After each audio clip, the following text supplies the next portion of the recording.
হামেশা প্রতিপাদ্য তোমার গুণ গায় আল্লাহ, আর হামেশা প্রতিপাদ্য তোমার গুণ গায় আল্লাহ। রাইত হইলে ডরাই, রাত পোহাইলে ডর বয়স কলি বইলা যায়।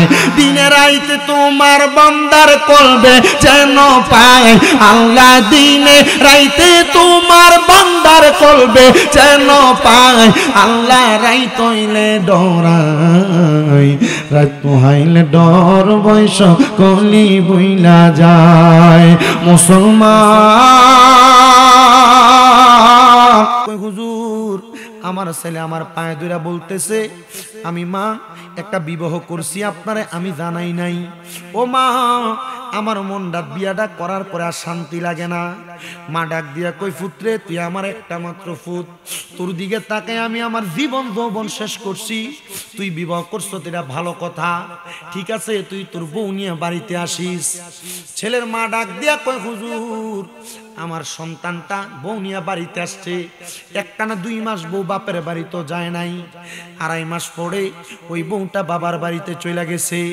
যাওয়ার পরে আর আসে না। আমি তারা জিগাইলাম কিরে তোর বৌদি বাড়িতে আসে না?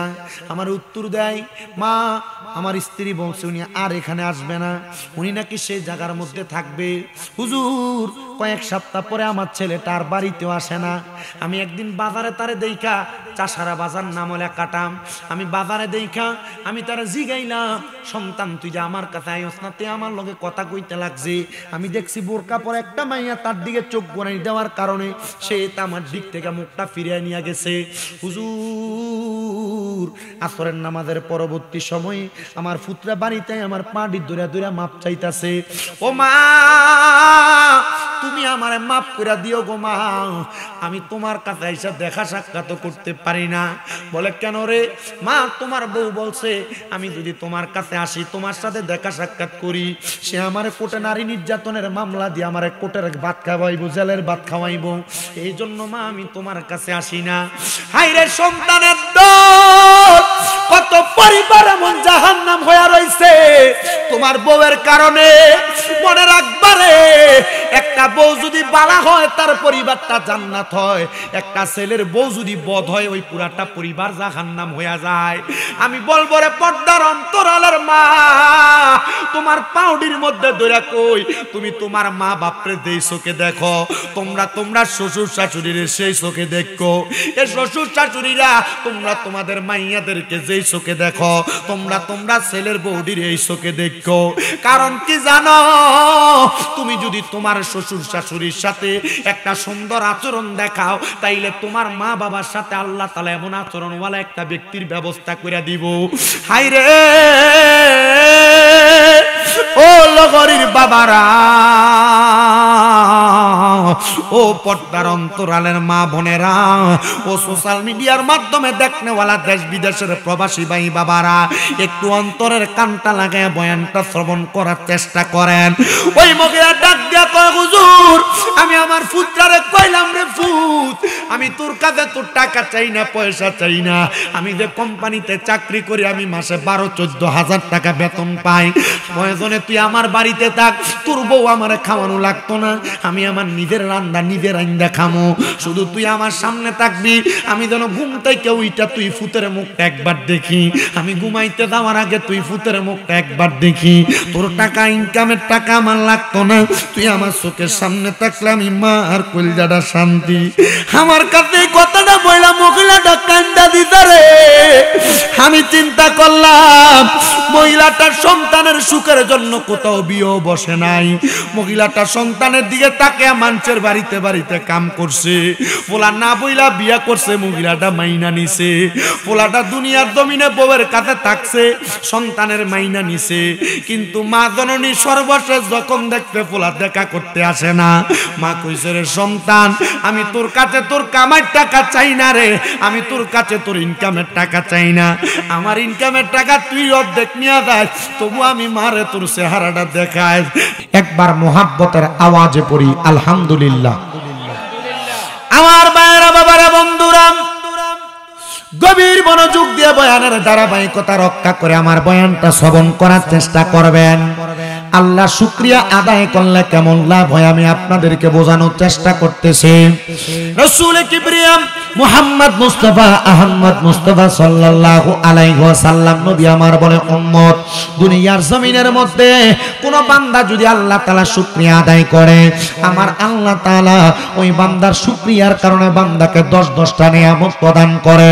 একটা জবানও বন্ধ রাখবেন না, জবানটা ছেড়ে দিয়ে বলেন আল্লাহ তাআলা যেই 10টা নিয়ামত প্রদান করে আমরা ওই আল্লাহ তাআলার শুকরিয়া আদায় করে আল্লাহর নিয়ামতগুলো বক্ষণ এবং নিয়ামতগুলো হাসিল করতে চাই কি চাই না? পর্দার অন্তরালের মা বোনেরা, এ যুবক ভাইরা, মুরব্বী বাবাজিরা, আমার আল্লাহ তাআলা কেমন নিয়ামত প্রদান করে। আপনাদের এলাকার কোনো মানুষ যদি হার্ট অ্যাটাক করে, কোনো মানুষ যদি স্ট্রোকের রোগী হয়ে যায়, ওই মানুষটাকে ঢাকা শহরের যে কোনো বড় হসপিটালে নিয়ে যাওয়া হয়। কারণ কি? ওই মানুষটাকে ঢাকা শহরের বড় হসপিটালে নিয়ে আইসিইউর মধ্যে চিকিৎসা করানোর জন্য যখন ঢোকায় 65,000 থেকে 1,10,15,000 টাকা তার আইসিইউর বিল দেওয়া লাগে। এটার কারণ হইল আইসিইউর মধ্যে অক্সিজেন মাস্কের মাধ্যমে তারা বাঁচায় রাখা লাগবে। এ মুসলমান ইমানদারের দলেরা, এই নবীর উম্মতের দলেরা, আপনারা মনোযোগ দিয়ে শুনবেন। আল্লাহ তাআলার শুকরিয়া আদায় করলে আমার আল্লাহ তাআলা ওই বান্দার হায়াতটা বাড়ায়া দেয়। বান্দার টাকা লাগে না, বান্দা পয়সা লাগে না। এই জন্য সবার কাছে আবদার, যত পারবেন আল্লাহ তাআলা শুকরিয়া আদায় করবেন। বলে হুজুর কেমন ভাবে আল্লাহ তাআলা শুকরিয়া আদায় করে? বান্দা সবচাইতে শুকরিয়া আদায় করার মাধ্যম হলো 2টা। 1 নাম্বার হলো আল্লাহ তাআলার কোরআন বেশি বেশি তেলাওয়াত করা। 2 নাম্বার হইল দুনিয়ার জমিনের মধ্যে আমার আল্লাহ তাআলাকে সিজদা দিয়া সুবহানা রাব্বিয়াল আলা বইলা আমার আল্লাহ তাআলার হামদে বাড়ি তাআলা প্রশংসা করা।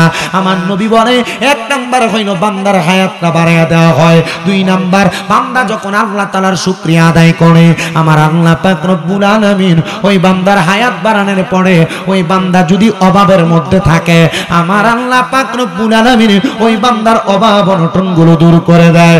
3 নাম্বার ওই বান্দা যদি কঠিন কোনো বিপদের মধ্যে থাকে আমার আল্লাহ তাআলা শুকরিয়া আদায় করার কারণে আমার আল্লাহ তাআলা ওই বান্দাকে কঠিন বিপদ থেকে উদ্ধার করে দেয়। 3 নাম্বার 4 নাম্বার এবার আসেন, ওই বান্দা যদি কঠিন কোনো রোগে আক্রান্ত থাকে আমার আল্লাহ তাআলার শুকরিয়া আদায় করার কারণে আমার আল্লাহ তাআলা ওই বান্দার কঠিন রোগ থেকে শিফা দান করে। সাহাবায়ে কেরাম প্রশ্ন করে, ইয়া রাসূলুল্লাহ, আপনি নবীর কাছে জানতে চাই, আপনি নবী বলেন না আমার আল্লাহ তাআলা আর কি কি নিয়ামত প্রদান করে? নবী আমার বলে উম্মতের দলেরা, আর 5 নাম্বার নিয়ামতটা হইল আল্লাহর বান্দা যখন ইন্তেকাল করে, ইন্তেকাল করার সময় আমার আল্লাহ তাআলা বান্দাকে ঈমানের সাথে মরণ দান করে। এ মুসলমান, কত মানুষ মারা যায় নবীনগর এলাকায়, মারা যাওয়ার সময় বিছানায় প্রস্রাব পায়খানা করে দেয়। কত মানুষ মারা যায়, মারা যাওয়ার সময় জিহ্বায় কামড় দিয়ে দেয়। কত মানুষ মারা যায়, মারা যাওয়ার সময় নাকে মুখে দিয়ে রক্ত বের হয়। কত মানুষ মারা যায়, মারা যাওয়ার সময় নাকে মুখে দিয়ে রক্ত তো বের হয়, চোখ উল্টে দেয়। ও নবীর উম্মতের দলেরা, কারণটা কি একটাবার তোমার মনে জানা হয় নাই? কারণ বান্দা গুনাহ করতে করতে বান্দার রূহটা দুর্গন্ধওয়ালা রূহ হয়ে গেছে। বান্দা ইবাদত না করতে করতে বান্দার দুনিয়ার জিন্দেগিটা একটা অশালীন জিন্দেগি হয়ে গেছে। এই জন্য বান্দা এমন কষ্ট পায় মারা যায়। আর আমার নবীকে জিজ্ঞাসা করা হয়, ইয়া রাসূলুল্লাহ, মায়ার নবী গো, ঈমানের সাথে কোন ব্যক্তি মারা যায়? বলে ঈমানের সাথে যদি কেউ মারা যায় সে কোনোদিন দুনিয়ার জমিনের মধ্যে থাইকা এমন কষ্ট পাইয়া মারা যাবে না। নবী গো কেন? বলে ঈমানদার যখন মারা যাবে ঈমানদারের কাছে আমার আল্লাহ তাআলা 2 জন ফেরেশতা পাঠায়া ঈমানদারকে সতর্ক করে দিবে, সাবধান করে দিবে। আর ঈমানদারের রূহ নেওয়ার সময় ঈমানদার কোনো টের পাবে না, কোনো কষ্ট হবে না। হে নবীর উম্মতের দল, এমন আরামের মরণ আপনি মরবেন। একটা ছোট্ট বাচ্চা যখন দুধের জন্য কান্নাকাটি করে তার মা তার মাথার মধ্যে হাতটা বুলিয়ে দিলে ওই বাচ্চা যেমন ভাবে আরামে ঘুমায়া যায় ঈমানদার বান্দা ঠিক এমন আরামে ঘুমায়া যায়। ঈমানদার বান্দা টের পায় না, টের পায় না। নবী গো আর কি নিয়ামত দেওয়া হয় আপনি বলেন না? বলে বান্দা যখন ইন্তেকাল করে, বান্দা যদি আল্লাহর শুকরিয়া আদায় করে, আল্লাহর জিকির করে, আল্লাহর কোরআন পড়ে, আল্লাহর ইবাদত নামাজ পড়ে, বান্দা যখন ইন্তেকাল করে, ইন্তেকাল করার পর ওই বান্দার কবরের মধ্যে রাখা হয় বিসমিল্লাহি ওয়া আলা মিল্লাতি রাসূলিল্লাহ বলে। মানুষ তাকে কবরে মাটির মধ্যে শোয়া দেয়, এটা তাদের চোখ দিয়া দেখে। কিন্তু আমার রহমতের নবী বলে উম্মত তখন তোমার কবরের মধ্যে রহমতের 3 জন ফেরেশতা জান্নাতের একটা বিছানা বিছিয়ে দেয়। জোরে বলি সুবহানাল্লাহ। এই নবীর উম্মতের দল, আপনি যখন মারা যাবেন, মারা যাওয়ার পর আপনি একবার চিন্তা করেন, কবরে যদি জান্নাতের বিছানা বিছিয়ে দেওয়া হয় কত শান্তির মরণ আপনি পায়া গেলেন। কিন্তু আপনি তো এমন শান্তির মরণ কামনা করেন না। আপনি দুনিয়া দুনিয়া কইরা আপনার জীবনটারে আপনি কাটিয়ে দিতেছেন। মনে রাখবেন রাসূল পাকের বর্ণনা, দুনিয়ার জমিনের মধ্যে কোনো মানুষ যদি দৈনিক 20 বার মরার কথা স্মরণ করে, আমার আল্লাহ তাআলার ওই বান্দা যদি ওই দিন মারা যায়, ওই দিন মারা গেলে আমার আল্লাহ তাআলা ওই বান্দার আমল নামার মধ্যে শহীদের সওয়াব দিয়া বান্দার মৃত্যুটা দান করে। এই জন্য আশেক মাঝে মাঝে সুরে সুরে বলে, আমার মরণের কত দিন বাকি আমি জানিলাম না গো আল্লাহ, মরণের কত দিন বাকি আমার, মরণের কত দিন বাকি আমি জানিলাম না গো আল্লাহ, মরণের কত দিন বাকি। আর আজরাইল আসিয়া যখন হস্তে দিবা দড়ি, তখন আমার মনাবাই করবে লুকা চুরি আমি বুঝিলাম না গো আল্লাহ, মরণের কত দিন বাকি আমার, মরণের কত দিন বাকি আমি জানিলাম না গো আল্লাহ, মরণের কত দিন বাকি। আর হায়াত হইল হাতে বাইরে, মত হইল পায়ে, যেই জায়গায় যার মরণ লেখা সেই জায়গায় সে মরে আমি বুঝিলাম না গো আল্লাহ, মরণের কত দিন বাকি আমার, মরণের কত দিন বাকি আমি জানিলাম না গো আল্লাহ, মরণের কত দিন বাকি। আর যমদূতে আসিয়া যখন হস্তে দিবে দড়ি, তোমায় তখন নিয়া যাবে হাতে পায়ে দিয়া আন্দি আমি বুঝিলাম না গো আল্লাহ, মরণের কত দিন বাকি। মুসলমান ও নবীর উম্মতের দল, ও পর্দার অন্তরালের মা বোনেরা, এবার চিন্তা করে দেখেন, আপনি যদি মারা যান, মারা যাওয়ার পরে আল্লাহ তাআলার প্রশংসা কইরা যদি মারা যান, কবরে গেলে জান্নাতের বিছানা বিছিয়ে দিব, মাটির মধ্যে শোয়াবে না। ও বন্ধুরে, দুনিয়ার মানুষ যদিও মাটি দেখবে কিন্তু কবরে মাটি থাকবে না, জান্নাতের বিছানা থাকবে। 7 নাম্বার পুরস্কার, ওই বান্দা যখন কবরের মধ্যে শুয়ে যাবে, ওই বান্দা আল্লাহ তাআলার প্রশংসা করার কারণে বান্দারে কবরে রাখার সাথে সাথে ওই বান্দার কবরের মধ্যে আপনারা মাটি দেন, হাতের মধ্যে মাটি নিয়া, মিনহা খলাকনাকুম ওয়া ফিহা নুঈদুকুম ওয়া মিনহা নুখরিজুকুম তারাতান উখরা বইলা, যখন বান্দারে কবরের মধ্যে শোয়া দেন, ওই কবরের মধ্যে শোয়া দেওয়ার সাথে সাথে আপনারা কবরে বাঁশগুলা চাটাইগুলা দিয়া যখন কবরে মাটিগুলা দিয়া ঢাকনা করে দেন, তখন বান্দার কবরে কোনো আলো থাকে না, না কোনো আপনারা হ্যালোজিন লাইট, কোনো মোমবাতি কবরে দেন, কিছুই তো দেয় না। সাহাবায়ে কেরাম প্রশ্ন করে, নবী, ও মায়ার নবী গো, ও দয়ার নবী গো, আপনি নবীর কাছে আমি জানতে চাই গো নবী, আপনি বলেন না আমার আল্লাহ তাআলা ওই বান্দার কবরের মধ্যে কি কোনো আলোর ব্যবস্থা করে দেয়? আমার নবী বলে, উম্মত, হ্যাঁ, আমার আল্লাহ তাআলা ওই বান্দা যদি ইমানদার হয়, বান্দা যদি আল্লাহর প্রশংসাকারী হয়, বান্দা যদি আল্লাহ শুকরিয়া আদায়কারী বান্দা হয়, ওই বান্দার কবরের মধ্যে আমার আল্লাহ তাআলা একটা নূরের আলো ফকফকানি দিয়া জ্বালায়া দেয়। কেমন আলো জ্বালায়া দে রে মুসলমান, এ আমার লগরির বাবা, কেমন আলো জ্বালায়া দে জানো? তোমার কবরের মধ্যে দুইজন ফেরেশতা আগমন করবে, যেই দুইটা ফেরেশতা মুনকার নাকির, ওই মুনকার নাকির ফেরেশতা তোমার কবরের মধ্যে আগমন করার সাথে সাথে আপনার কবরে আপনার সবাই জানি প্রশ্ন তিনটা, মান রব্বুকা ওয়া মান দীনুকা ওয়া মান নাবিয়ুকা। আমার আপনার কবরের মধ্যে ওই তিনটা প্রশ্ন যখন করা হবে, কিন্তু ওই তিনজন দুইজন ফেরেশতা কবরের মধ্যে আইসা ওই কবরের মধ্যে তাকা অবস্থায় ওই ফেরেশতাটা এমন ভাবে থাকবে, ওই কবরের মধ্যে আইসা বান্দার চেহারার দিকে তাকায় থাকবে, বান্দার চেহারার দিকে তাকায় থাকবে, কোনো সওয়াল জবাব করবে না। কেন কেন সওয়াল জবাব করবে না? এটার কারণটা কি আপনি জানেননি? বলে না জানি না। ওই কবরের মধ্যে সওয়াল জবাব করার কারণ হইল একটা। বলে কি কারণ? সওয়াল জবাব করা হবে না ওই কবরের মধ্যে বান্দার চেহারার দিকে তাকায়া আজরাইল আলাইহিস সালাতু ওয়াস সালামের পরে মুনকার নাকির দুইজন ফেরেশতা চুপ করে দাঁড়ায় থাকবে। আল্লাহ বান্দার রূহ থেকে বান্দার কবরে কিসের সওয়াল জবাব করব? বান্দার চেহারাটা তো নুরানি, বান্দার চেহারাটা তো আকর্ষণীয়, এই বান্দার দেখতেই তো ইমানদার লাগে। আমার আল্লাহ তাআলার ওই ফেরেশতাটা আপনার কবরে কোনো সওয়ালের জবাব করবে না, কারণ আপনি ইমানদার হওয়ার কারণে, আপনি ইমানদার হওয়ার কারণে আমার আল্লাহ তাআলা আপনার চেহারার মধ্যে ঈমানের নূর প্রজ্বলিত করে দিবে, আপনার কবরে কোনো প্রশ্ন করা হবে না। এই রে আমার লগরির বাবা, এ যুবকের দল, এ পর্দার অন্তরালের মা, এ মা তোমার জীবন তুমি এমনে সাজাইছো নি গো। তুমি যদি মরে যাও তোমার চেহারা দেইখা ফেরেশতা তোমারে প্রশ্ন করবে না।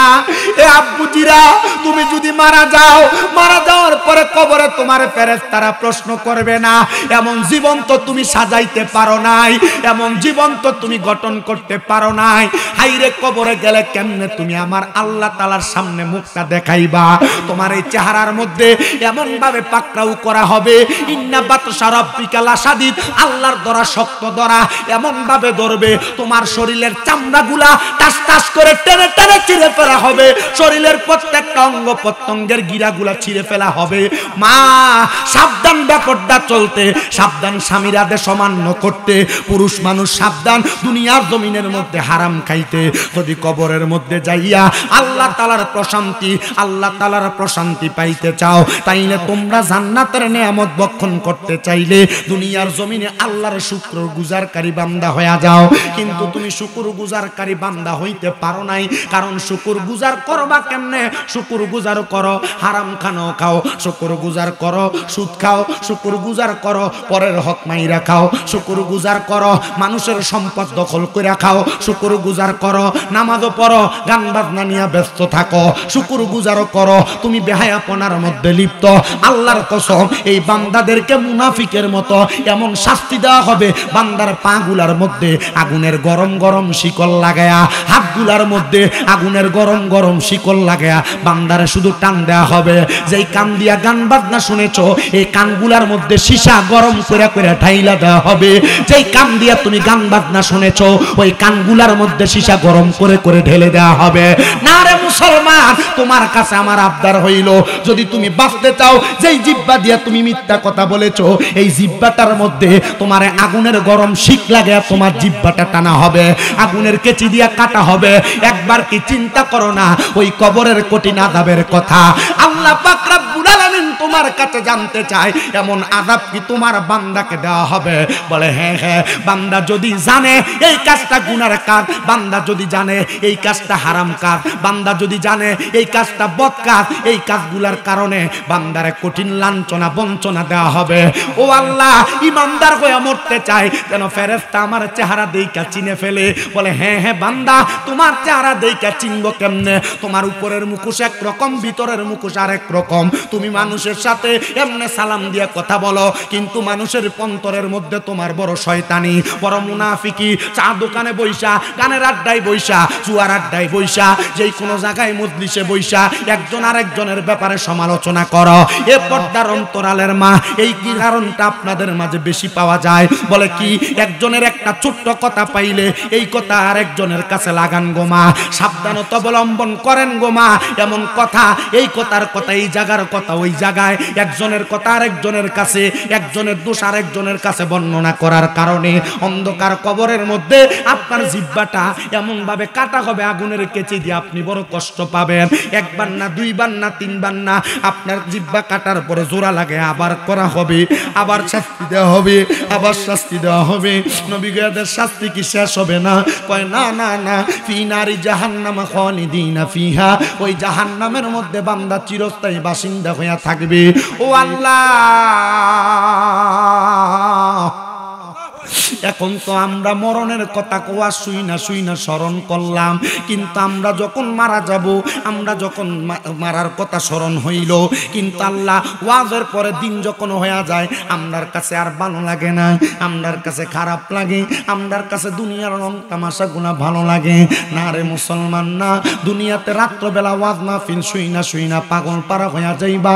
মাহফিলের প্যান্ডেল থেকে বের হইলে তোমার ওয়াজের স্বপ্ন সিয়ত শেষ হইয়া যাবে। মা বোনেরা পাগল হয়ে আওয়াজ শুনতে আসবা, কিন্তু কোনো আমল আকলাক করবা না। মনে রাখবা, তোমার চেহারা দেইখা ফেরেশতা তোমার আযাব বঞ্চনা লাঞ্ছনা দিবে। এই জন্য তাশেক বলতেছে, ও আল্লাহ, রাইত হইলে ডরাই, রাত পোহাইলে ডর, বয়স কলি বুইলা যায়।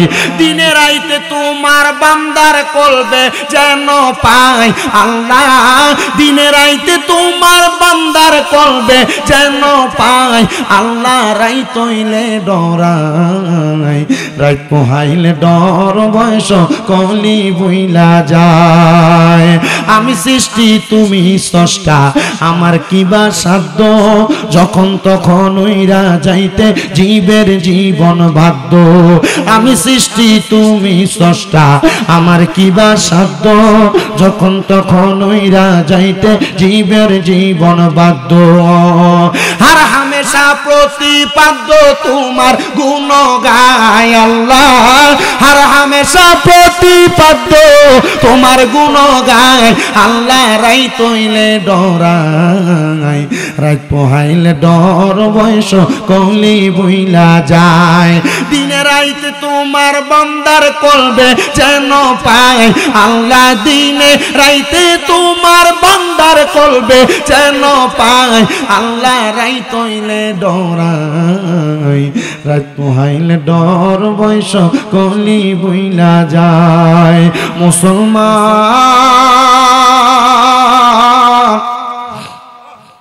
এই নবীনগরের লহরীর বাবারা, তাইলে বোঝা যায় বান্দা যদি আল্লাহর জিকিরকারী বান্দা হয়, কবরের মধ্যে ফেরেশতারা বান্দার চেহারা দেইখা সওয়ালের জবাবও চাইবে না। আপনাদের কষ্ট হইতাছে? এই পোলাপান, তোমরা যারা এই দুষ্টামি করতে আসছো এখানে, কেন দুষ্টামি করতেছ? আমি বান্দরটারে কেন স্টেজ থেকে নামাইছি আবার বুঝছেন না আপনারা? দুষ্টামি করো না বাবা, দুষ্টামি কইরো না। হ্যাঁ করুক, তুমি দূরে থাও। শয়তান আজকে ছুটিতে গেছি, গেল হরির থেকে তার দায়িত্ব দিয়ে গেছে। বয়ে থাও, আর দুষ্টামি করার দরকার নাই। না দমক দেন না বাবা, দমক দেন না, থাক। আমার মাহফিলে ফোলাইন্ডে দমকও দম যাও, আমি দিই না, দমকের পক্ষে না আমি। কারণ মসজিদের ভিতরে ফোলাফাইন গেলে বহুত শয়তান মার্কা মুরব্বী আছে, এরা আছে না, ফোলাফাইনের দমক দেয়, ফোলার ডরে আর মসজিদে না। ফোলা চিন্তা করে, মাগো মসজিদে গেলে বুড়ে বেটা আমার দমক দিব, ঠিক নেই? আমি এই ব্যাপারে খুব সাবধান সতর্ক। আমি আমার মসজিদে, যে মসজিদে চাকরি করি, আমি মুরব্বীরা বলে দিচ্ছি পোলাপাইন দুষ্টামি করুক।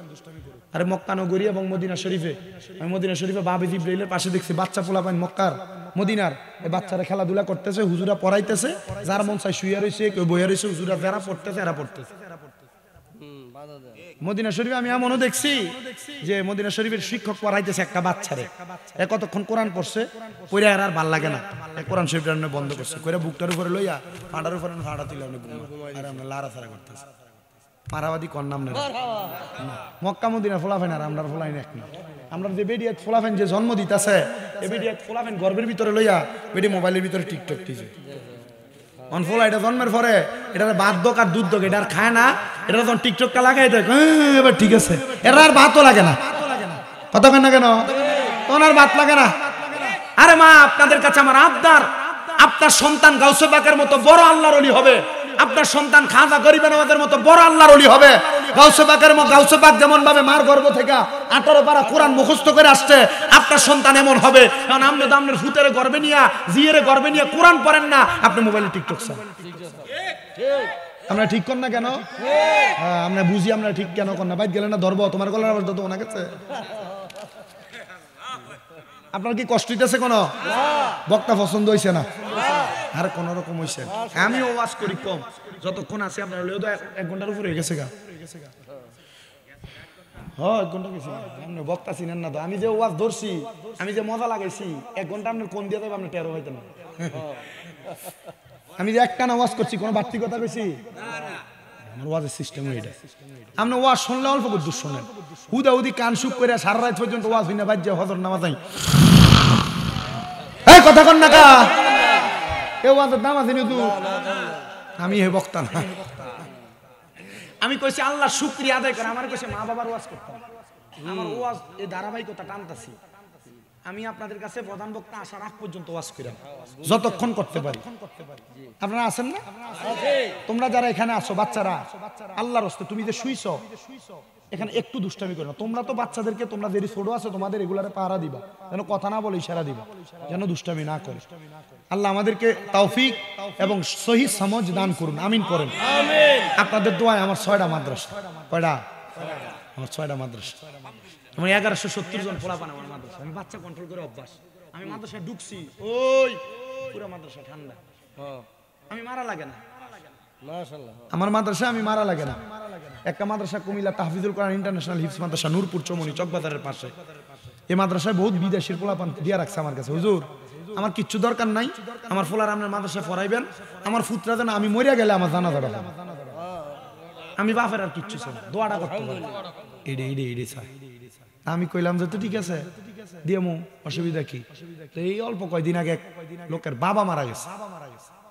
তো বাবা মারা যাওয়ার পর উনি ওনার ছেলের নিয়ে গেছে। ছেলের বয়স মোটামুটি 12।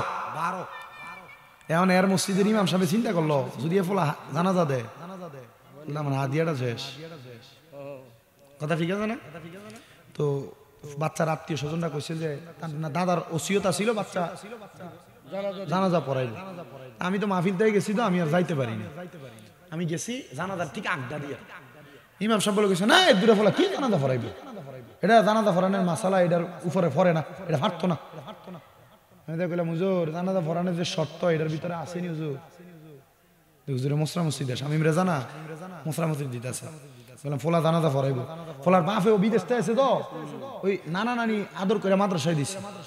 ফরাইব যে ফোলার বাপে না হুজুর ফাটতো না, তো হুজুর যে তোকে থাক, হুজুর থাক, ফরানোর দরকার নাই। আমি কই না এই ফোলা ফরাইব জানাজা। ফোলা জানাজা পড়েছে আল্লাহু আকবার। নুরানি মাদ্রাসার ছাত্র তো মোটামুটি এটার কণ্ঠটা একটু সুন্দর।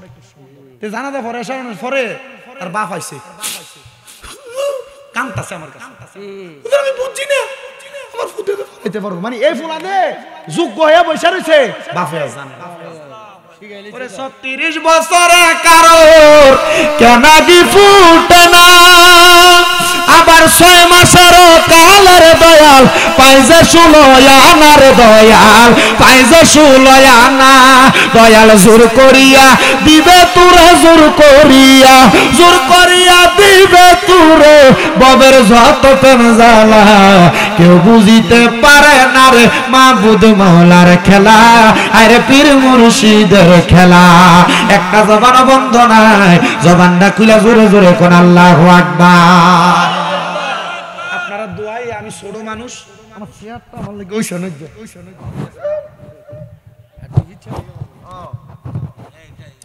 আমি দিচ্ছি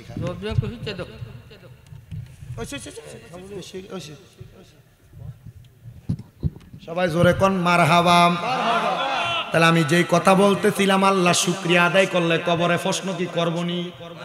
না করবে না, কারণ বান্দার চেহারাটার ভিতরে তার ইমানের নূর জাগবো। এই আপনার বিচার আমি করতাম না। এই লহরীর মানুষ মনোযোগ দেন, মা বোন মনোযোগ দেন। আজকে আপনি এখান থেকে বাড়ি যাবেন, এই ডান হাতের তালুটা ডান গালে লাগাইবেন, পাউডারে মিমের মতো করে বাঁকা করবেন, কইরা আপনি শুধু হিসাবটা মিলাইয়েন। আপনি যেই যে কর্মটি করছেন, কবরে গেলে ফেরেশতা আপনার প্রশ্ন করব না ফিটবো? আপনি আপনার নিজের কষ্টটা নিজেরে কইরেন যে ফেরেশতা আপনার প্রশ্ন করব, প্রশ্ন থেকে মুক্তি দিব নাকি আপনার কবরে ডাইরেক্ট ফিটা শুরু করব? যে আমরা যে কই যে প্রশ্ন করব, ঠিক না? প্রশ্ন করা শুধু শেষ না তো, অনেক বান্দার চেহারার দিকে তাকাই আল্লাহ এমনি ছেড়ে দিব, কারণ বান্দার চেহারাতে ঈমানের নূর থাকবো। কি এর নূর থাকবো? জোরে মাথে না কয়েকটা এমনি চুপ করে, কি এর নূর? কথা কোন, কি এর নূর? ঈমানের নূর থাকবো। আবার প্রশ্ন কাউকে করা হবে, আবার কাউকে প্রশ্ন নাই, ডাইরেক্ট মাই। সুদখোর আছে না আপনার এলাকা?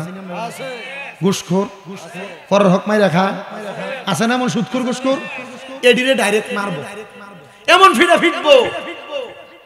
এই ফিটার নাম আযাবুন শাদীদ। কিন্তু আমরা সমাজের মানুষ এডিরে ধরে নিয়ে মসজিদের সভাপতি বানায়, এডিরে ধরে নিয়ে সুদখোর ঘুষখোরে ধরে নিয়ে মসজিদের সেক্রেটারি বানায়, মসজিদের ক্যাশিয়ার বানায়, ঠিক না? পরে টিআর হিসাব মিলে না। কথা কয় না কা? এলাকার সর্দার মাতাব্বরীর দায়িত্ব হারাম করতে নিয়ে দেয়, আসেনিও। আমরা যদি কোন নাই, আমি বিশ্বাস করতাম না। বলে কেন? কারণ বর্তমান জামানায় 99.9% বেশিরভাগ এলাকাতে এই অবস্থায় চলে। হয় সেক্রেটারি, নয় সভাপতি, নয় ক্যাশিয়ার, যে কোনো একটা। তাহলে আছে না নাই? আল্লাহ বোঝার তৌফিক দান করুন, জোরে কোন আমিন। এ দুনিয়ার মুসলমান, এ নবীর উম্মতের দল, ওই কবরের মধ্যে যদি তুমি আল্লাহর প্রশংসা করে যাইতে পারো, তাইলে দুনিয়ার জমিন থেকে কবরের মধ্যে যাওয়ার সাথে সাথে তোমার কবরের মধ্যে সওয়ালের জবাব হবে না। এটা 7 নাম্বার পুরস্কার। আল্লাহ শুকরিয়া আদায়কারী বান্দার পুরস্কার বলছিলাম 10টা। 8 নাম্বার, এ বান্দা বান্দা, ওই কবরের মধ্যে যাওয়ার পরে গো 8 নাম্বার তোমার আরেকটা পুরস্কার আছে। ময়দানে মাশরের মধ্যে অনেক মানুষ গ্রামের সাগরের মধ্যে সাঁতার কাটবো, যাদের মাথার উপরে একবার এক বিগত পড়ে, এদের একবার সূর্যটা এসে থাকবে। যদি বান্দা আল্লাহ শুকরিয়া আদায় করে, আমার আল্লাহ তাআলা পেয়ারা হাবিবের সাথে লাওয়ায়ে হামদের পতাকার নিচে বান্দাকে জায়গা করে দিবে। জোরে জোরে বলেন না সুবহানাল্লাহ। আর 9 নাম্বার পুরস্কার, বান্দা যখন কবরের মধ্যে যাবে, ওই কবরের মধ্যে যাওয়ার সাথে সাথে গো ওই বান্দা যখন কবরের পরে হাসর, হাসরের পরে মিজান, মিজানের পরে ফুলসেরাত নামক একটা জায়গায় যাবে। ওই ফুলসেরাতের রাস্তাটা বান্দা বিসমিল্লাহ বলে তার ডান কদমটা রাখবে, আলহামদুলিল্লাহ বলে বাম কদমটা উঠাইবে।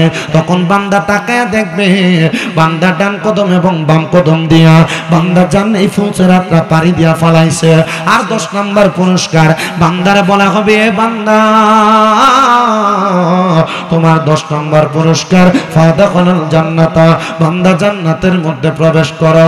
এজন্য বাবা সাহাবায়ে কেরাম আমার নবীকে প্রশ্ন করি, ইয়া রাসূলুল্লাহ, নবী গো আপনি বলেন না আল্লাহ তাআলা শুকরিয়া কেমনে কেমনে আদায় করে? আমার নবী কই উম্মত, আল্লাহ তাআলা শুকরিয়া আদায় করে 3 মাধ্যম। 1 নাম্বার যেই মাধ্যম, এটা হলো আল্লাহ তাআলার জিকির এবং ফিকিরের মাধ্যমে। কেউ যদি আল্লাহ তাআলার জিকির করে, আমার আল্লাহ তাআলা বান্দার দুনিয়ার জমিনে প্রশংসাকারী বান্দা বানায়। 2 নাম্বার, কেউ যদি দুনিয়ার জমিনের মধ্যে তাইকা আমার আল্লাহটা 4 তরিকার যেই কোনো তরিকার দিকে মুতাজ্জো হয়ে যাবে, আর তরিকতের ইমামদের কলবটা আমার নবী পর্যন্ত কানেকশন হয়ে যাবে। এই কানেকশন যদি থাকে, আপনি দুনিয়া এবং আখিরাতের মধ্যে সবচাইতে বড় বান্দা হিসেবে আল্লাহর কাছে পরিচিতি লাভ করবেন। আসেন মুহাব্বতে আল্লাহ তাআলার জিকির করি। আল্লাহ আল্লাহ আল্লাহ আল্লাহ, তকবীর কই, তকবীর।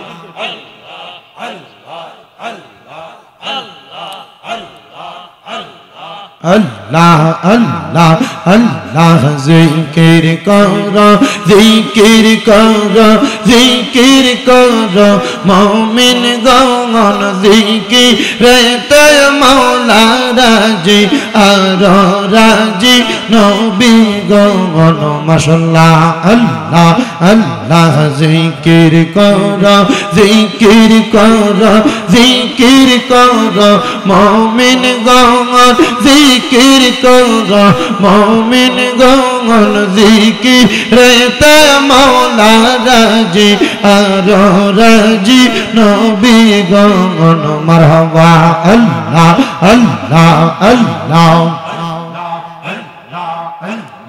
আল্লাহ আল্লাহ হস্ত দিলা সে বিবারে জিব্বা দিলা ডাকতে তারে নয়ন দিলা দেখিবারে নয়ন দিলা দেখিবারে তবু কেন অন্ধ মন জিকির কর জিকির কর জিকির কর মুমিন গণ জিকির কর মুমিন গণ জিকিরেতে মওলা রাজি আর রাজি নবী গণ মারহাবা আল্লাহ আল্লাহ জিনফরি আর ফেরেশতারা মওলার জিকির করে তারা জিনফরি আর ফেরেশতারা মওলার জিকির করে তারা মানুষ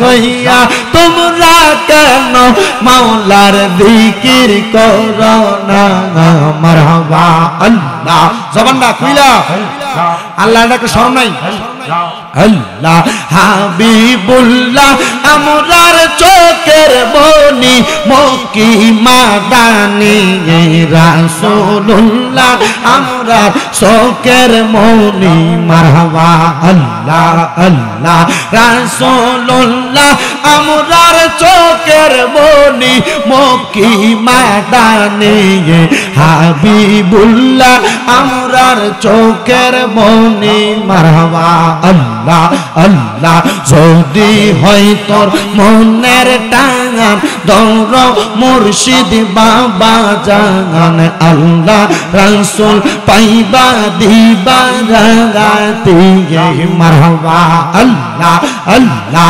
মুর্শিদ রূপে হইলে ফানা কল বেগইবা দিওয়ানা থাকে না তার গুনাহ বেশমার আছে প্রমাণ তার মুর্শিদ আমার কলবের ডাক তার হাইরে মারহাবা আল্লাহ আল্লাহ মুর্শিদ আমার কলবের ডাক তার আছে প্রমাণ তার রাসূল আমার কলবের ডাক তার মারহাবা আল্লাহ আল্লাহ অন্তরে মিশাইয়া অন্তর কলবে মিশাইয়া কলব নজরে রাখিবা পান নজর মারহাবা আল্লাহ আল্লাহ অন্তরে মিশাইয়া অন্তর কলবে মিশাইয়া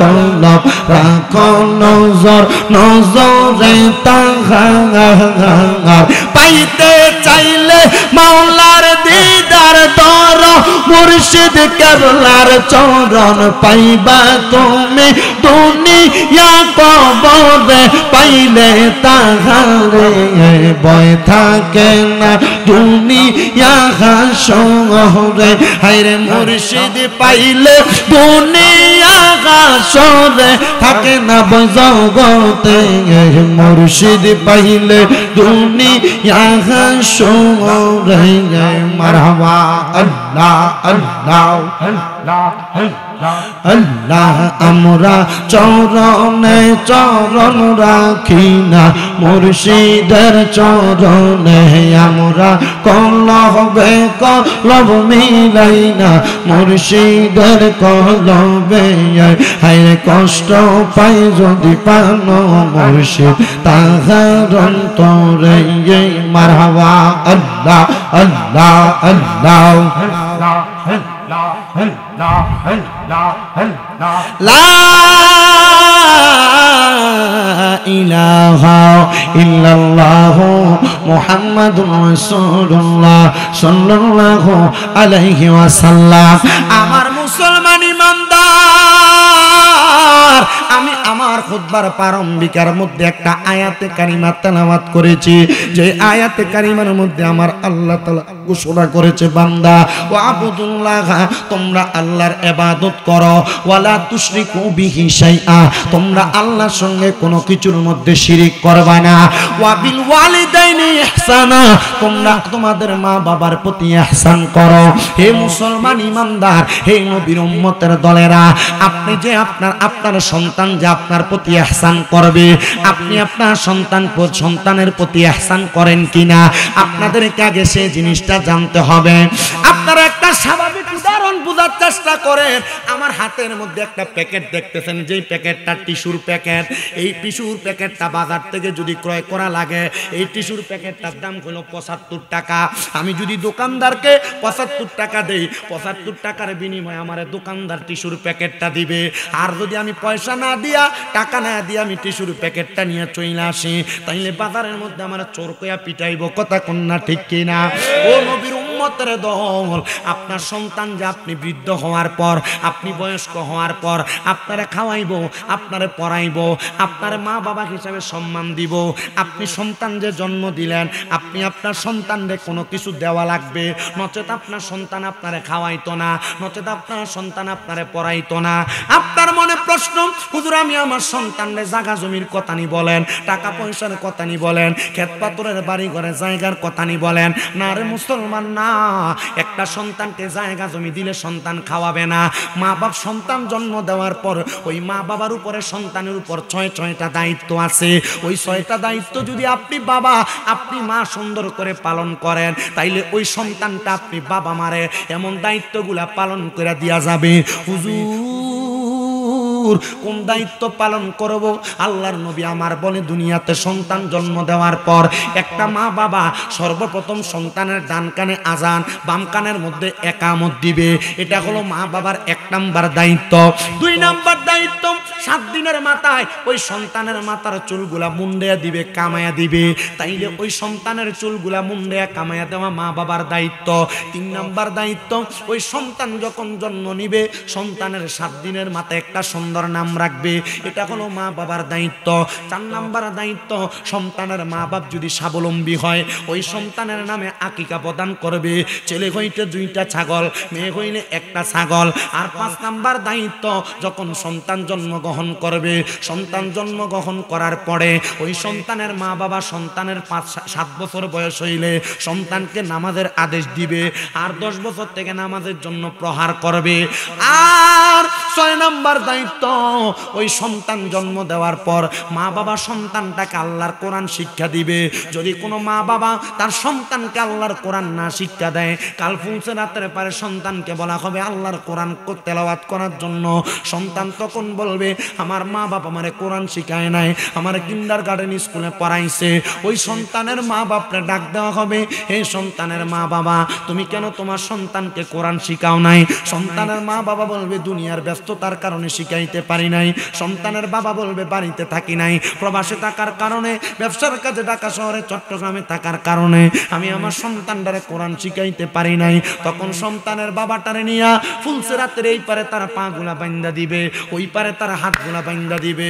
সন্তানের আব্বার বুকের মধ্যে সন্তান পাড়া দিয়া ফুলসে রাত পার হবে। যেই সন্তান আপনার গায়ের সাথে একবার পাও লাগবে 3 বার সালাম করে, ওই সন্তান যদি আপনার বুকের মধ্যে পাড়া দেয়, তাইলে চিন্তা করে দেখেন আপনি বাবার অবস্থা কেমন হবে। সন্তানকে জায়গা জমি না, সন্তানকে দুনিয়ার বাড়ি গাড়ি না, সন্তানকে আপনি শয়তানি আমোদ দিয়া যদি দুনিয়াতে বড় করতে পারেন, ওই সন্তান বড় হওয়ার পর আপনি বাবারে কোনোদিন অবজ্ঞা করবে না, আপনি মারে কোনোদিন অবহেলা করবে না। কিন্তু আমাদের সমাজের মানুষ তাদের সন্তানকে এমনভাবে লালন পালন করে না, এমনভাবে সন্তানের দায়িত্বগুলা পালন করে না। বিদায় ওই সন্তান বড় হইলে বাপরে মারতে ধরে, মারে ফিরতে ধরে, ঘরের মধ্যে ভাত দেয় না। এমন অনেক সন্তান আজকের মাহফিলে বসছে রে বাবারা, যেই সন্তান বউয়ের কথা শুই না, মা বাপরে জুদা করে দিস, মা বাপরে আলাদা করে দিস। বহুত মা বাবা বাড়ির মধ্যে ঘরে যখন ঘুমায় চোখের পানি দিয়ে ফালায়া ফালায়া কান্দে। আল্লাহর কসম ও আমার লহরের বাবারা, ওই আম্মা আব্বারে যদি কষ্ট দিয়া থাকো, ওই আম্মা আব্বারে যদি জুদা কইরা থাকো, ওই আম্মা আব্বারে যদি আলাদা কইরা থাকো, আম্মা আব্বা যদি এক সপ্তাহে করে আরেক সপ্তাহে করে এমনি বাগে বাগে ভাত খায়, আম্মা আব্বার খানা নিয়ে যদি এলাকার মধ্যে ভাগাভাগি চলে, মনে রাখবা লাখ লাখ টাকা কামাই করতে পারবা, কিন্তু ওই টাকা দিয়া শান্তি পাইবা না। লাখ লাখ টাকার বাড়ি বানাইতে পারবা, ওই বাড়ির মধ্যে শান্তি পাইবা না, ওই ঘরের মধ্যে শান্তি পাইবা না। আমি বলবো রে বাবা, তোমার স্ত্রী তোমার কথার বলেছে, তুমি কি মায়ের বাপের এক পুত নাকি আরো 2-3 জন আছে? তুমি দি ভাত খাওয়াও না, তারারে তুমি কেন খাওয়াও একা? তারা দি খাওয়ায় না। এই কথা শুই না মা বাপ সকালে এক ঘরে ভাত খায়, দুপুরে এক ঘরে ভাত খায়, রাত্রে আরেক ঘরে ভাত খায়। এমন যদি কেউ কইরা থাকো, দেও সন্তান তোমার পাউডি আমার সামনে দাও, আমি শামীম দাদা দিব্বাটা দিয়া তোমার পাউডা পরিষ্কার কইরা দিমু। বলে হুজুর কেন? কারণ ওই মা বাবার মনে কষ্ট দিয়া শামীম রাজার ওয়াজ না, বড় বড় ওলামায়ে কেরামাইনা ওয়াজ করাইবা, এই ওয়াজ দিয়ে কোনো লাভ হবে না, এই ওয়াজ দিয়ে কোনো লাভ হবে না, এই ওয়াজ দিয়ে কোনো ফায়দা হবে না। আমি তোমার জিব্বা, আমার জিব্বাটা দিয়া পাউডা পরিষ্কার করে দেবো। শুধু ওয়াদা করবা হুজুর, এখান থেকে বাড়িতে যাইয়া আমি আমার মার পায়ে ধরে মাপ চাইমু, আমি আমার বাবার পায়ে ধরে মাপ চাইমু। বুইলা গেছো তোমার আব্বা জানের কষ্টের কথা, জুতা পায়ে দিতে দিতে জুতার গোড়ালিটা ক্ষয় হয়ে গেছে, পাউটা মাটির সাথে লাগতো। রাস্তা দিয়ে হাঁটার সময় আব্বা নতুন এক জোড়া জুতা কিনতো না। আব্বা জান তুমি সন্তানরে নতুন জুতা কিনে আইনা দিত, তুমি রাত্রবেলা পায়ে দিয়া খাটের উপর ওই জুতা পরে দৌড়াদৌড়ি করছো। ঈদের দিনে আব্বা জান নতুন কোনো জামা কাপড় পরে নাই, পুরান জামা কাপড় পরে আব্বা সময় কাটাইছে। যদি জিজ্ঞাসা করতে আব্বা আপনি যে নতুন কোনো জামা কাপড় পরেন না, আব্বা বলতো এখন কি আর আমরা ঈদের বয়স আসেনি। আব্বা অভাবের কথা বলতো না, টাকা দিয়া দে তুমি ফুতেরে কিনা দিতে, এই কথাটা আব্বা বলতো না। হায় রে সন্তান, এখন তোমার পকেটে টাকার অভাব নাই, এখন তোমার পকেটে ব্যাংকের মধ্যে টাকার অভাব নাই, কিন্তু বাবার বড় অভাব। তোমার কাছে টাকা আছে, 500 টাকা দিয়ে কিনা আব্বার একটা লুঙ্গি পরাইতে পারো না। ওই আব্বা জান অন্ধকার কবরে। এ সন্তানের দল, এই নবীর উম্মতের দলেরা একটু মনোযোগ দিয়া বয়ানটা শ্রবণ করার চেষ্টা করো। তোমার মা তোমারে বড় কষ্ট করে মানুষ করেছে, এখন তোমার মা দুঃখিনী অন্ধকার কবরে, তুমি তোমার মার একটু ভালো খাওয়াইতে পারো না। বুঝলা গেছো মায়ের কষ্টের কথা। মা সকালবেলা পান্তা ভাত গুলা নিজে না খায়া তুমি সন্তানের জন্য রাইকা দিছে। আমার পুতের ঐদ্রা দিয়াইলে, আমার পুতে পানি ভাতরা খাইলে পুতের কলিজাটা ঠান্ডা হইব। এখন ওই মা কবরে, তোমার ঘরে কত মেহমান খানা খায়, কিন্তু তুমি তোমার মারে এক লোকমা খানা খাওয়াইতে পারো না। মায়ের কাপড়ের আসলাটা সিরা গেছে, কিন্তু কাপড়ের আসলার মধ্যে 5-10 টাকা মা বাইন্দা রাখছে। ওই টাকাটা তুমি সন্তানের স্কুলে মাদ্রাসায় যাইতে, কামে যাইতে হাতে দিয়া দিছে। কি গো মা, নতুন দিয়ে একটা কাপড় পরেন না? মা জননী বলতো আমি এটা জোড়াতানি দিয়া কোনো রকম পরলে আমি ঘরে থাকি কি হইব। তোমার কাছে টাকার অভাব নাই, কিন্তু মার একটা কাপড় দিয়ে কিনা তুমি পরাইতে পারো না। ওই মা দুঃখিনী অন্ধকার কবরে। অনেক সন্তান দুনিয়ার মোহে পইরা, দুনিয়ার মায়ায় পইরা ওই মা বাপরে বাদ দেয় না, মা বাপরে কাপড় দেয় না, মা বাপরে লালন পালন করে না। সন্তানের দল, আপনাদের কাছে আমার করজনে আবদার, মা বাবা আপনার কাছে টাকা চায় না, মা বাবা আপনার কাছে পয়সা চায় না, চায় শুধু সুন্দর একটা ব্যবহার, চায় শুধু সন্তান আমরারে বৃদ্ধ বয়সে সুন্দর করে লালন পালন করব। কিন্তু আপনারা এমন ভাবে চলেন, আপনারা মা বাবার প্রতি এই খেয়ালটা রাখেন না। সন্তানের দল মনে রাখবারে, আব্বা আম্মা যদি মহিরা যায়, তাইলে তুমি ওই আব্বা আম্মারে দুনিয়া জমিন থেকে কবরের মধ্যে কোনো কিছু পাঠাইতে পারবা না। তবে সন্তানের দল একটা ছোট্ট ওয়াকিয়া বললে, কারগুজারি বললে আপনারা বুঝতে পারবেন। বাংলাদেশের একটা জেলা যার নাম নারায়ণগঞ্জ, ওই নারায়ণগঞ্জের একটা এলাকার মধ্যে এক মহিলা বসবাস করতেন। উনি মাঝে মাঝে আমার কাছে ফোন দিয়া দোয়া চাইতেন ওনার মা বাবার জন্য। আমার একদিন ফোন দিয়া কই, হুজুর ও হুজুর গো, আমার দুনিয়ার জমিনের মধ্যে মা নাই, আমার বাবা নাই, আমি যেই স্বামীর কাছে বিবাহ বসেছি, আমার স্বামী আমার বিবাহ করার অল্প কিছুদিন পরে আমার একটা বাচ্চা দুনিয়াতে আগমন করেছে। আমার স্বামীটা বাচ্চা হওয়ার পরে অন্য একটা মহিলার সাথে সম্পর্ক কইরা আমার স্বামীটা আমারে ছাইরা দিয়া চলে গেছে। কোনো সন্ধান পাই না, আমারে ভাত কাপড় দেয় না, মানুষের বাড়িতে কাজ কইরা আমি আমার সন্তানটারে খাওয়াই, আমি আমার নিজের খাবারের যোগান দেই। ও হুজুর, সন্তানটার দিকে তাকাইয়া আমি আর কোনো জায়গায় বিবাহ বসি নাই। হুজুর ওই সন্তানটারে লালন পালন কইরা মানুষের বাড়িতে কাজ কইরা আমি পড়ালেখা করাইছি। ছেলের বয়স 20-22 বছর। ওই ছেলে যখন এসএসসি পরীক্ষা দিছে আমার কাছে কয়, মা আর আমার পড়ালেখা ভালো লাগে না, আমি কাম করবো, আপনি কাম করেন, আমার কাছে এটা দেখতে ভালো লাগে না। মহিলা কই, হুজুর ছেলেটা যখন ওই জায়গায় কাজ করে একটা কোম্পানিতে চাকরি নেওয়ার পর 3 মাস পরে ছেলেটা আমার কাছে এসে একদিন রাত্রে পাউডির ধরছে। আমার পাউডির ধরে কয়, মা আপনি আমারে মাফ করবেন কিনা জানি না, আমি তো একটা ভুল করে ফেলাইছি, আপনি বড় কষ্ট করে আমারে মানুষ করছেন। মহিলা কই, হুজুর আমি তারা জিগাইলাম, রে ফুত কেন তুই আমার কাছে রাত্রবেলা পায়ে ধরে মাপ চাষে মন্দ তুই কোনোদিন করছস না? মহিলা কই, হুজুর আমার ছেলে আমার পায়ে ধরে বলতেছে, আমি মা একটা বিবাহ করছি, আপনারে আমি জানাই নাই। ও মা আমার মনটা বিয়াটা করার পরে আর শান্তি লাগে না। মা ডাক দিয়া কই, পুত্রে তুই আমার একটা মাত্র পুত, তোর দিকে তাকাই আমি আমার জীবন যৌবন শেষ করছি, তুই বিবাহ করছ এটা ভালো কথা, ঠিক আছে তুই তোর বউ নিয়ে বাড়িতে আসিস। ছেলের মা ডাক দিয়া কই, হুজুর আমার সন্তানটা বউ নিয়ে বাড়িতে আসছে, একটানা 2 মাস বউ বাপের বাড়ি তো যায় নাই, 2.5 মাস পরে ওই বউটা বাবার বাড়িতে চলে গেছে, যাওয়ার পরে আর আসে না। আমি তারা জিগাইলাম, কিরে তোর বৌদি বাড়িতে আসে না? আমার উত্তর দেয়, মা আমার স্ত্রী বলছে উনি আর এখানে আসবে না, উনি নাকি সেই জায়গার মধ্যে থাকবে। হুজুর কয়েক সপ্তাহ পরে আমার ছেলেটা আর বাড়িতেও আসে না। আমি একদিন বাজারে তারে দেখা, চাষারা বাজার নাম হলে কাটাম, আমি বাজারে দেখা আমি তারা জিগাইলাম, সন্তান তুই যে আমার কাছে আইস না, তে আমার লগে কথা কইতে লাগছে। আমি দেখছি বোরকা পরে একটা মাইয়া তার দিকে চোখ গড়াই দেওয়ার কারণে সে আমার দিক থেকে মুখটা ফিরিয়ে নিয়ে গেছে। হুজুর আসরের নামাজের পরবর্তী সময়ে আমার পুত্রা বাড়িতে আমার পাড়ি দৌড়া দৌড়া মাপ চাইতাছে, ও মা তুমি আমারে মাফ করে দিও গো মা, আমি তোমার কাছে এসে দেখা সাক্ষাৎ করতে পারি না। বলে কেন রে?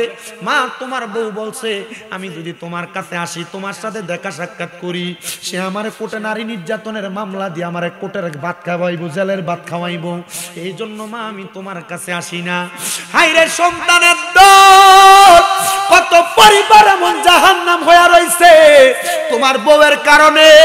মনে রাখবারে একটা বউ যদি বালা হয় তার পরিবারটা জান্নাত হয়, একটা ছেলের বউ যদি বদ হয় ওই পুরাটা পরিবার জাহান্নাম হয়ে যায়। আমি বলবো রে পর্দার অন্তরালের মা, তোমার পাউডির মধ্যে ধরে কই, তুমি তোমার মা বাপরে যেই চোখে দেখো, তোমরা শ্বশুর শাশুড়ির সেই চোখে দেখো। এ শ্বশুর শাশুড়িরা তোমরা তোমাদের মাইয়াদেরকে যেই চোখে দেখো, তোমরা ছেলের বউডির এই চোখে দেখো। কারণ কি জানো, তুমি যদি তোমার শ্বশুর শাশুড়ির সাথে একটা সুন্দর আচরণ দেখাও, তাইলে তোমার মা বাবার সাথে আল্লাহ তাআলা এমন আচরণওয়ালা একটা ব্যক্তির ব্যবস্থা করে দিব। হায়রে ও লগরির বাবারা, ও পর্দার অন্তরালের মা বোনেরা, ও সোশ্যাল মিডিয়ার মাধ্যমে দেখনেওয়ালা দেশ বিদেশের প্রবাসী ভাই বাবারা, একটু অন্তরের কানটা লাগায় বয়ানটা শ্রবণ করার চেষ্টা করেন। ওই মহিলা ডাক দিয়া কয়, হুজুর আমি আমার পুত্রারে কইলাম, রে পুত আমি তোর কাছে তোর টাকা চাই না, পয়সা চাই না, আমি যে কোম্পানিতে চাকরি করি আমি মাসে 12-14 হাজার টাকা বেতন পাই, প্রয়োজনে তুই আমার বাড়িতে থাক, তোর বউ আমারে খাওয়ানো লাগতো না, আমি আমার নিজের রান্না নিজের রান্না খামো, শুধু তুই আমার সামনে থাকবি, আমি যেন ঘুম থেকে উইটা তুই ফুতের মুখটা একবার দেখি, আমি ঘুমাইতে যাওয়ার আগে তুই ফুতের মুখটা একবার দেখি, তোর টাকা ইনকামের টাকা আমার লাগতো না, তুই আমার চোখের সামনে থাকলে আমি মা আর কলজাটা শান্তি। আমার কাছে কথাটা বইলা মহিলাটা কান্দা দিতে রে।